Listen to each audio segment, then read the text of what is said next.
Hey, it's Kamisi. Just wanted to share a little tip I got here while I've been taking the Civ achievements route. I'm at 37%. Right now, I'm trying to get two achievements: the Catherine victory and the autocracy cultural victory. Pretty low hanging fruit actually, but I'm on Prince level. Prince level against four opponents. Only two of my opponents are left. So the setup is the Aztecs have pretty much conquered everybody. Excuse me, the Zulus have pretty much conquered everybody except me and the city-states. As you can see, the Aztecs are on their last legs here. They just lost their capital. They've got one more city. But what I did is obviously I focused on cultural. I need the cultural and the domination victory, but I decided to focus on cultural this time because I had one city for most of the game, and even though Catherine is a fairly decent warlike leader because she has the Cossacks, I didn't have any iron, and that is really what shaped my decision, is the fact that I didn't have any iron in the opening turn, so I couldn't really advance. So I went with cultural, but some of the things I did, cultural victory is all about getting your tourism high. So I did the usual things, which is I smothered them with my religion, which Catholicism's been on the comeback, but for a while the whole world was Hindu. I've opened trade routes, I've tried to get open borders, and actually, as you can see, the Zulus just signed an open border treaty with me last turn, which is when I started recording. But the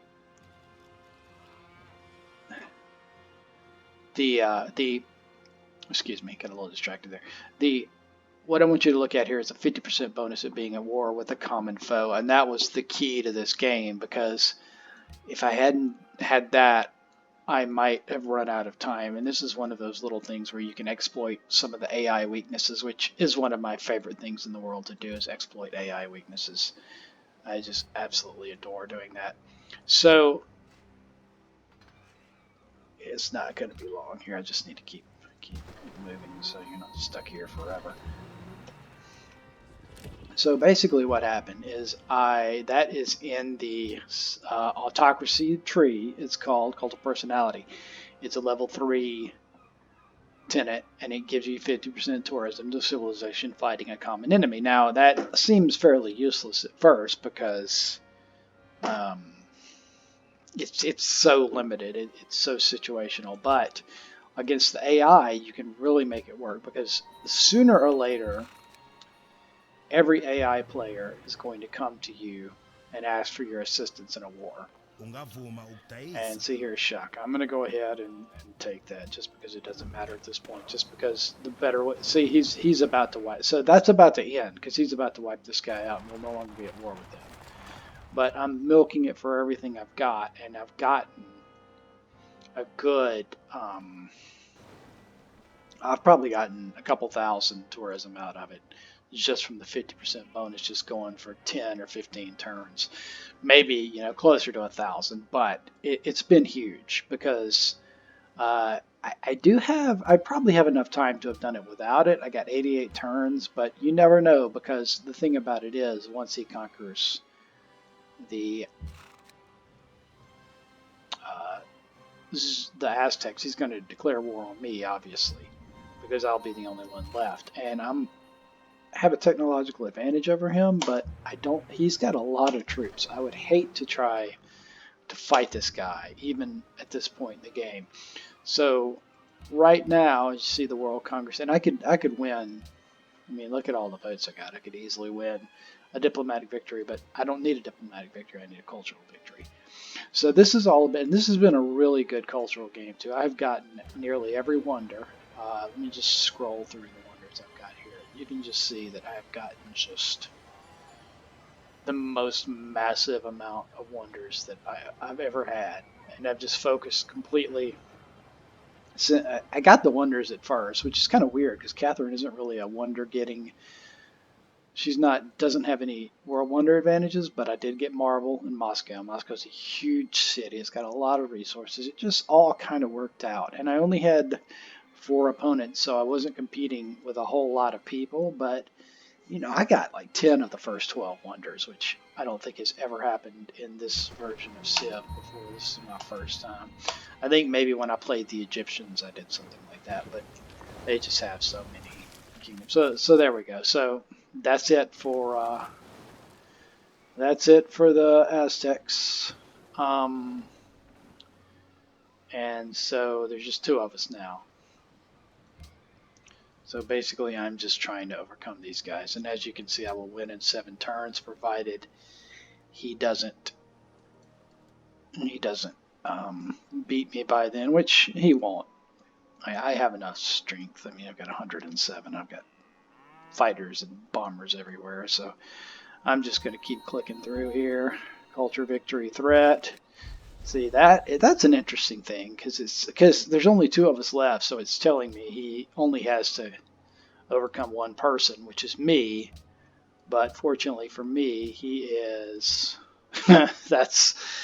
he's nowhere near overcoming me. That's just a warning because there's only 1 left. So assuming he doesn't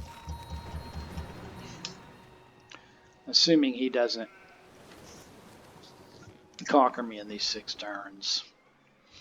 And this would be a good time if you're bored to go ahead and click out, because the rest of this video is just going to be me clicking through the turns as fast as I can. And it just takes the city-states a while because there are... I mean, look at all those city-states. I didn't set this game up. This was a random... I like to do a random because I feel like it's more of a challenge if I have to figure it out as we go. Oh, Shaka's building up for a sneak attack. Big surprise there, right? I mean, imagine that. Alright, well, let's just...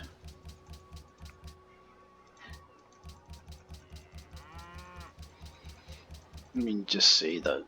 I also have... of course, all the standard things that I say standard, but if you're new to Civ, they may not be that standard. But ooh, look at that! Things like world ideology, world religion are very helpful. More helpful in diplomatic victories, but also helpful in cultural because you can drive people into your ideology with the world ideology. You can drive people into your ideology, and as you see, you get a nice little... You don't get a bonus, but you also don't get a penalty, which you get for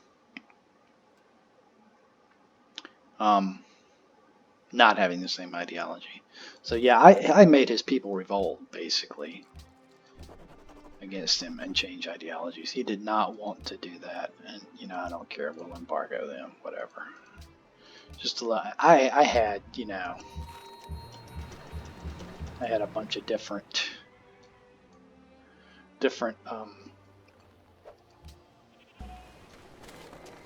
ways to squeeze him out of the diplomatic victory, but like as I said, I've already won a diplomatic victory on autocracy, so I don't need that again. This was actually a really good game. One of the things I like about this Civ is that as opposed to Civ 4, which by the way, I probably played thousands of hours of Civ 4. Me and my friend would just play for days straight on deity level, trying to win deity level and all sorts of different things. But Civ 4 had so many balance problems that were really fixed by this game. The thing that I always found with Civ 4 was that really the only way to assure a win was to defeat everybody, because the computer was always ganging up. They really did team up on you, especially when you got ahead, and that just doesn't happen as much in this game. If the computer is beating up on you, it's probably not going to win anyway because you're probably so far behind. But at the same time, they don't have to team up on you to beat you so much. It's better. They're better. The AI players are better at winning without that foolishness. So it takes some getting used to, especially if you're coming from. See, he's converting all my cities now, which doesn't actually matter. That actually helps me now because if he converts enough of them, we'll share a religion and I'll get that bonus. So he's pretty much out of options now. But yeah, it really takes some getting used to if you're coming from Civ 4. I hated this game the first time I played it. I couldn't tell enough people how much I hated this game and how much they had screwed up the series and how I would never leave Civ 4, especially when I heard that Civ 6 was like Civ 5. And I haven't tried Civ 6 yet, so I'm still, 5 or 6 years behind. I have no desire to try Civ 6. I don't see. To me, they have reached perfection with this, and maybe I will at some point. Maybe I will decide at some point that I'm sick of this interface. I'm sick of these AI. But for the moment, I'm having fun trying to get all the achievements. Oh, look at that. He's attacking another neutral state. He's going to wipe them out in 3 or 4 turns, but will have won by then, so it doesn't matter. I was a big WoW fanatic. I've played WoW for years and years, and I was just an achievement hound on there. I was always trying to break into the top 20 on my server and achievements, and I would give up for a while, then I would come back, and of course everybody would get ahead of me. They were always adding achievements, but it was just this reckless pursuit of insanity. Oh, look at that. Star of the North, that's for winning with Catherine, and Strength Through Joy is autocracy. So that's it. And I'm a little bit closer to 100%. I'm probably about 38% now. Probably got a couple hundred achievements to go, so I'll keep you updated. And that's it. See you next time.